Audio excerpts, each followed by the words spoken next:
નમસ્કાર, હું Paresh Jani Shri Sharda school news ચેનલના વિશેષ પોડકાસ્ટમાં આપ સૌનું હાર્દિક સ્વાગત કરું છું. મારા વાલા વિદ્યાર્થી મિત્રોને શ્રોતાગણો, 16 એપ્રિલનો દિવસ એક એવા વ્યક્તિના જન્મદિવસ તરીકે ઉજવાય છે જેમણે શબ્દો વગર આખી દુનિયાને હસાવી અને રડાવી પણ ખરી. હા, હું વાત કરી રહ્યો છું વિશ્વ પ્રસિદ્ધ કોમેડિયન, અભિનેતા અને ફિલ્મ નિર્માતા ચાર્લી ચેપ્લિન વિશે. આજે જ્યારે વર્લ્ડ વોઇસ ડે પણ છે, ત્યારે એક એવા કલાકારને યાદ કરવા યોગ્ય છે જેમણે અવાજ વગર માત્ર પોતાના અભિનય અને ચહેરાના અભાવથી સિનેમા જગતમાં ક્રાંતિ લાવી હતી. તેમનું પ્રખ્યાત પાત્ર ધ ટ્રામ્પ, તે વાંકી લાકડી, ઢીલો પેન્ટ, નાની મૂછ અને માથા પર હેટ આજે પણ અબાલવૃદ્ધ સૌના ચહેરા પર સ્મિત લાવી દે છે. મિત્રો, આપણને હસાવનાર ચાર્લીનું પોતાનું જીવન સંઘર્ષોથી ભરેલું હતું. તેમનો જન્મ 1889માં લંડનમાં થયો હતો. તેમના માતા પિતા બંને કલાકાર હતા, પરંતુ ચાર્લી ખૂબ નાના હતા ત્યારે તેમના પિતાનું અવસાન થયું અને માતાની માનસિક તબિયત બગડી.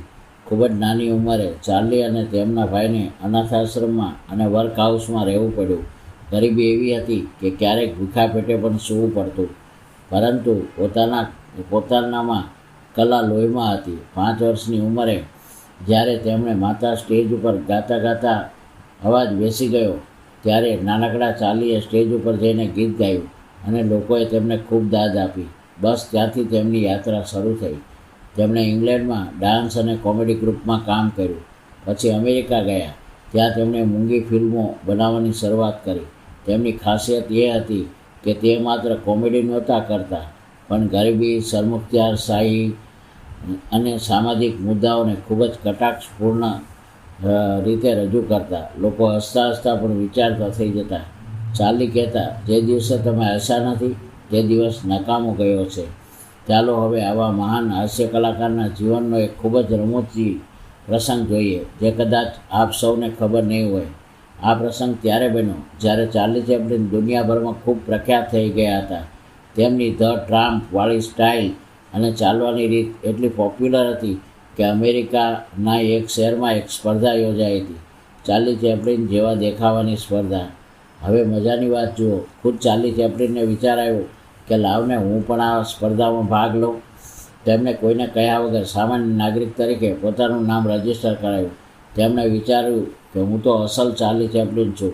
મારો ચહેરો, મારી ચાલ, મારું હસવું બધું અસલી છે. હું તો પાક્કો જીતી જઈશ. સ્પર્ધા શરૂ થઈ.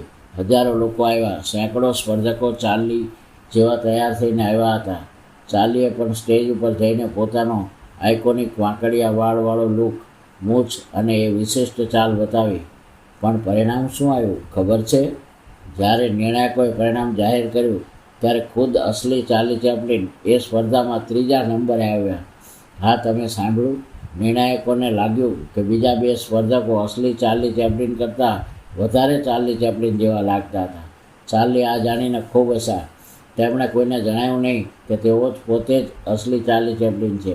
આ પ્રસંગ બતાવે છે કે ક્યારેક લોકો તમારી નકલને એટલી હદે સાચી માની લે છે કે અસલી વસ્તુ પણ ફીકી લાગે. અને ચાર્લી પોતે પણ પોતાની આ હારને રમતિયાળ રીતે લઈ શક્યા, તે તેમની મહાનતા બતાવે છે.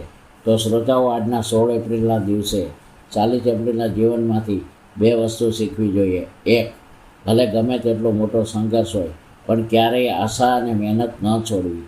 અને બીજું, જીવન ગમે એટલું ગંભીર હોય, પણ ક્યારેક હસવું અને હસાવવું ખૂબ જરૂરી છે. હાસ્ય એ દુનિયાની સૌથી મોટી દવા છે. હવે આપણે શારદા સ્કૂલ ન્યૂઝ ચેનલના આ પોડકાસ્ટને અહીં વિરામ આપીશું.